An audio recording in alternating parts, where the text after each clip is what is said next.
So today's video is about mixing drums, specifically mixing drums recorded with just one microphone. So recently I was mixing an album by an artist called Windchime Weather, and I opened up a song called Magical Thinking to start working on it. Right away I noticed there was just one mono drum track, and I was a little bit confused at first. I was like, maybe this was a mistake, maybe somehow the other audio files didn't get included.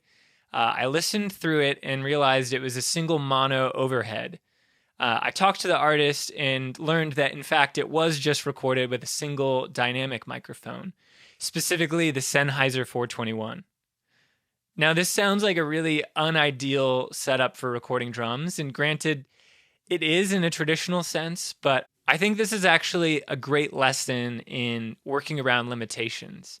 So I'm going to jump into how exactly I approached mixing these drums and bringing the life back out of them, bringing clarity to just a single mono drum recording. All right, before we jump in, I'm just going to play a little snippet of the track here.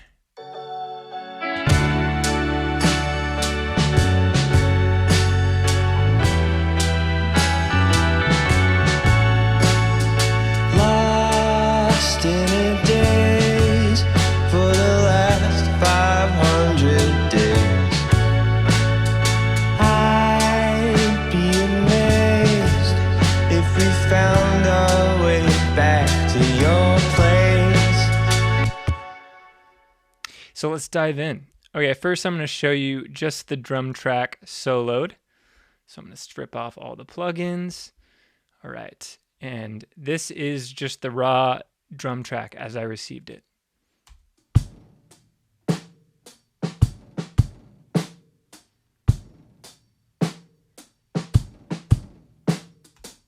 And here is after all the processing.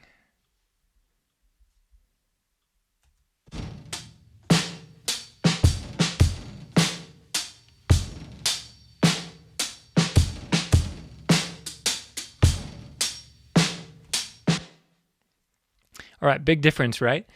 So the first mono track was, a little bit muffled, very mono feeling, not much dimension to it. So now I'm going to walk through my chain of processing that I did to mix it, starting with Neutron from iZotope.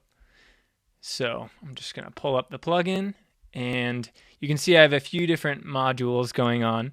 So the way Neutron works is it's kind of a channel strip plugin where you have a bunch of different options, including EQ, transient shaping, an exciter, what they call the sculptor.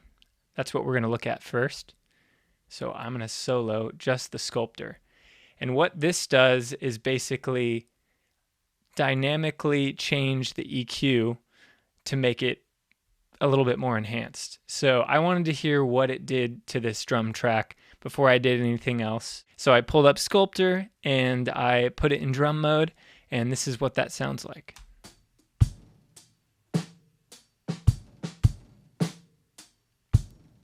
You can see you can turn it down, a little bit less processing.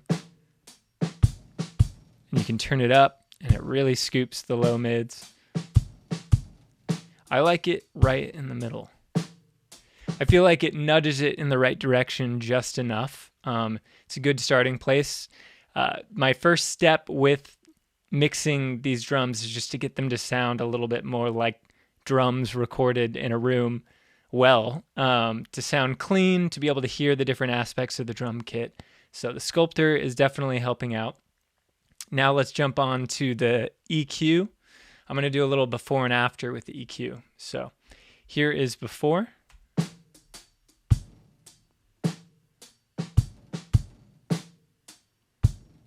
And after.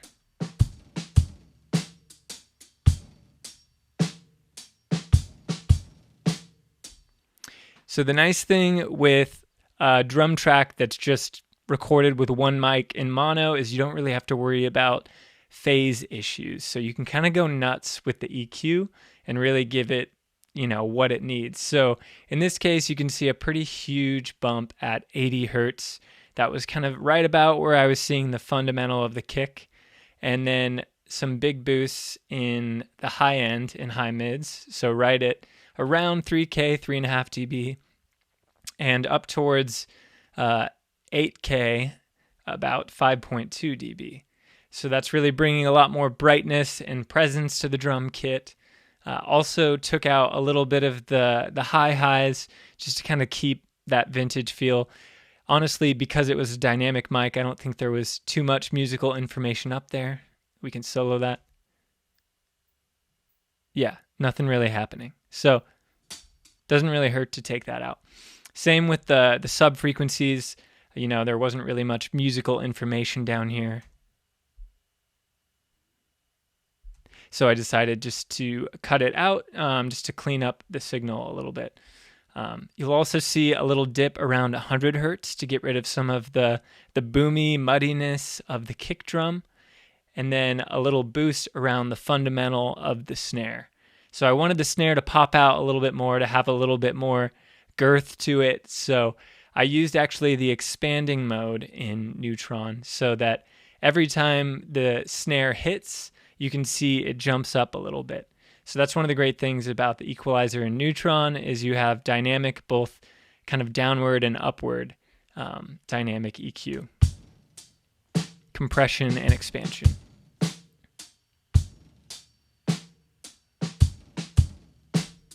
So that's the EQ.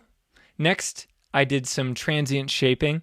I just divided it basically down the middle to treat the low end a little bit differently from the high end. So I'll play just the low end. So this is bypassed.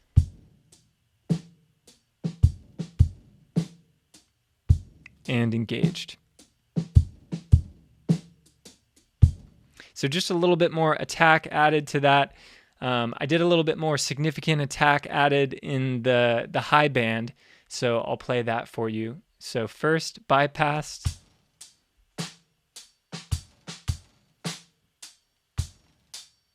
And then engaged. So all those snare hits, all the hi-hat hits just kind of jump out at you. And once again, this is how it sounds all together.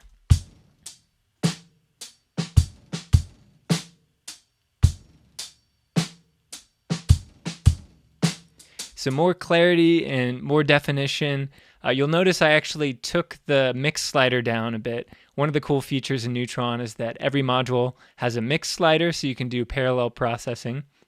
And I decided to reduce that just a little bit because it was sounding a bit harsh to my ear, which, you know, makes it easy when you have just a little slider. The next thing I did was add some excitement. So there's kind of 4 different flavors here. We have retro, tape, tube, and warm. I went with retro. I was liking the sound of that and basically just did different amounts in the low end, mid-range, and the high end based on kind of what sounded good to me. So I did the least in the low end and then a little bit more in the mid-range and then even more in the high end. I felt like it was just adding more presence, more definition. The transients kind of, it got a little bit more fuzz on them, a little bit more discernible. I'm going to do a before and after with the exciter. So this is bypassed.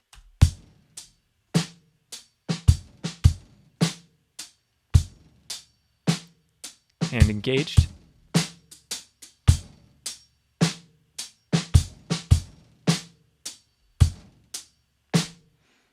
So yeah, it kind of brightens it up in a way that the EQ can't because it's adding additional harmonic content to the signal. So that was the first step, Neutron. Next, I added a little bit of reverb. I went with a pretty short ambient reverb because my goal here is just to add some stereo information to an otherwise mono signal. So I'm just going to do an A-B to kind of show you what that sounds like. So this is without the reverb.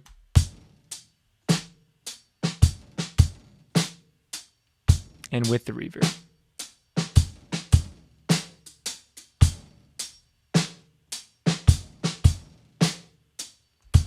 So it just opens up the sound a little bit, gives it a little bit more dimension, makes it feel like it's actually in a room. But, you know, trying to keep it subtle here. And I'm doing this before some of the additional processing because I really want it to feel kind of glued to the original recording instead of just some added on reverb. So next in the chain, I do add a little bit more tape saturation. I love this plugin. There's a ton of options for tone shaping.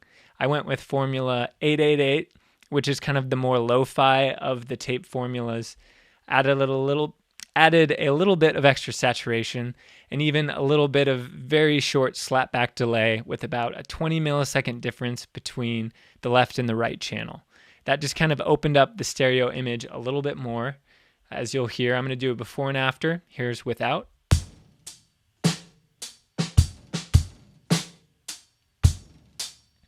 And with.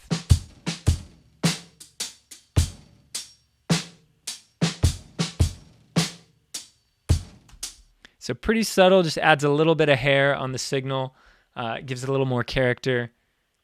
Here's where it gets a little more interesting. I have the 1176 compressor.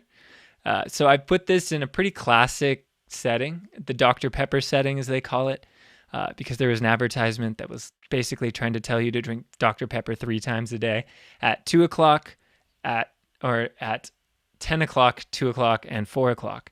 So the attack knob is at 10 o'clock, the release knob is at 2 o'clock, and the ratio is at 4:1. And that actually worked really well. I usually like to make the release faster on drum compression just to give it a more punchy, kind of snappy sound, but this is a pretty slow drum groove, so the slightly slower release time actually worked well for this. So I'll do a little before and after. Here is bypassed.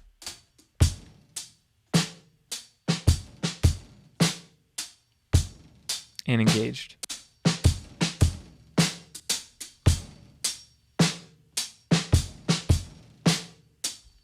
So a pretty good amount of compression, 5 to 7 dB, kind of erasing some of the attack I added beforehand, but it's kind of an ongoing creative process as you're mixing, and there's a lot of sort of push and pull to find the right sound you want. And I was enjoying the character this was adding and the way it was kind of bringing back some of the room tone and the rattliness of the drum take. So next I went to the classic Pultec EQ just to do a little bit of tone shaping, honestly not that much. This plugin is great for kind of broad, general EQ moves. I honestly, the only thing I did is just attenuate a little bit of 20K. So it's kind of a nice soft curve taking off, some more of the high end. You don't notice it as much in this part, but in the chorus when the ride cymbal comes in, it's a little bit sharp. So this is just to tame that. I also did a little boost at 60 hertz just to kind of bring a little bit more heft to the low end and the low mids. Again, it's a very broad curve, so it kind of brings up a lot of information in the low end part of the drum kit. Okay, so here is before. And after.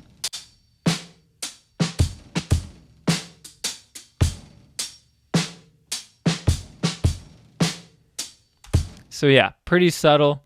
And the last part of the chain is Soothe. So this is just a dynamic resonance suppressor. So it's great for getting rid of kind of weird frequency buildups and harshness. So I like to do this on drums just to get rid of some of the, like 3K, 5K harshness that can kind of poke you in the ear. So I grabbed the drum room setting and dialed back the depth to a place I liked it and called it good. So here is bypassed.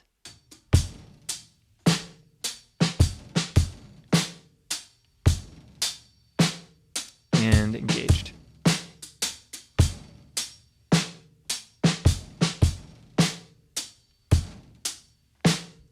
All right. So that's the main processing. And now we're going to jump into some sends and parallel processing. So the next thing I have on here is called Swish. This was actually an effect that was on the client's original sessions, and I kept it because it just had like a really cool, weird sound to it. It's basically a reverb followed by a delay, and it has a strange, let's see what the note division is. It's a triplet, So you'll hear, I'll play a little section of it. It gives it kind of this wobbly uneasiness that kind of goes with the lyrics of the song. So I think it's in the pre-chorus here.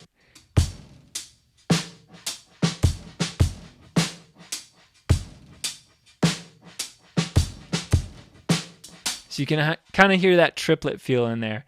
I just automated it in and out for certain sections just to add a little kind of creative effect, creative interest in that part of the song. And then I added a little bit of drum reverb next. So for this, I have Neoverb, which is a great kind of all-in-one reverb tool. It has pre-EQ and post. It has 3 different types of reverbs that you can blend. Pre-delay modulation. It has a reverb assistant that can dial up custom settings for you based on your audio. I just did a little bit of their medium chamber mixed with, some of the reflections here. A little bit towards Hall, but yeah, mainly over to this side was sounding good to me. I'll do a little before and after, kind of bypass that first.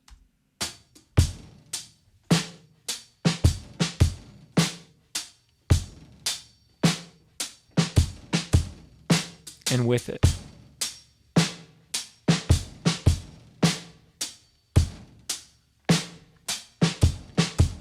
So again, kind of creates a little bit more space, a little bit more dimension. I still liked the drums to be fairly dry and punchy for this song, so I didn't want to go overboard, but I think that was just enough in the blend. And then last but not least is the parallel processing. So this actually adds a lot to the sound. I grabbed a Blue Stripe 1176 compressor, a little bit faster attack, faster release, higher ratio of 8:1, dialed in a significant amount of compression here. I also did a little bit more extreme EQ moves here. So again, kind of later in the song, the hi-hats, the ride cymbals were getting a little bit harsh. So in the parallel processing, I didn't want to accentuate that. And I kind of liked a darker character anyway. So I used a high shelf to take out pretty much everything above 8K, brought a little more presence back in to compensate for kind of the darkness of that signal, and then took out some low mids as well just to bring clarity to that. So I'm going to do a before and after of the processing. One thing to note here is that the volume is going to jump up, so it's not the most fair A-B comparison, but it definitely added a lot to the character of the drums, and I think you'll still be able to tell the difference. Here's before.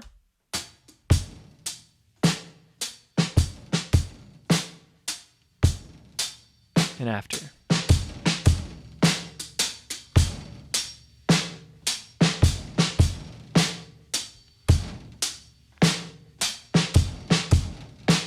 And here's just the parallel bus.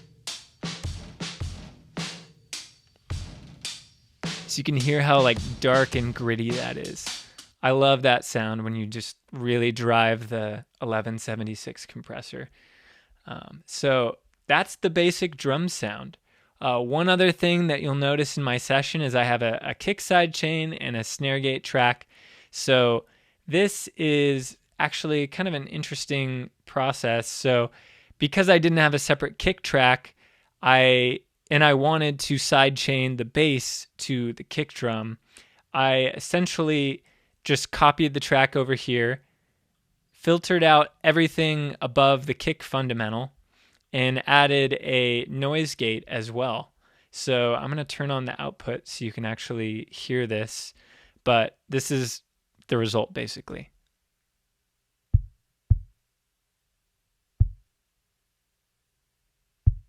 So it just gave me just enough information to be able to sidechain, as well as, if you wanted to add supplementary samples to, get a little bit more punch and definition, you could use this as a way to trigger an additional kick sample. And same with the snare. So I think in the final version of this track, I ended up bringing in just a little bit of kick and snare samples to kind of boost the sound a little bit, just bring a little bit more clarity to parts of it. So anyway, so that's how I mixed drums recorded with just one microphone.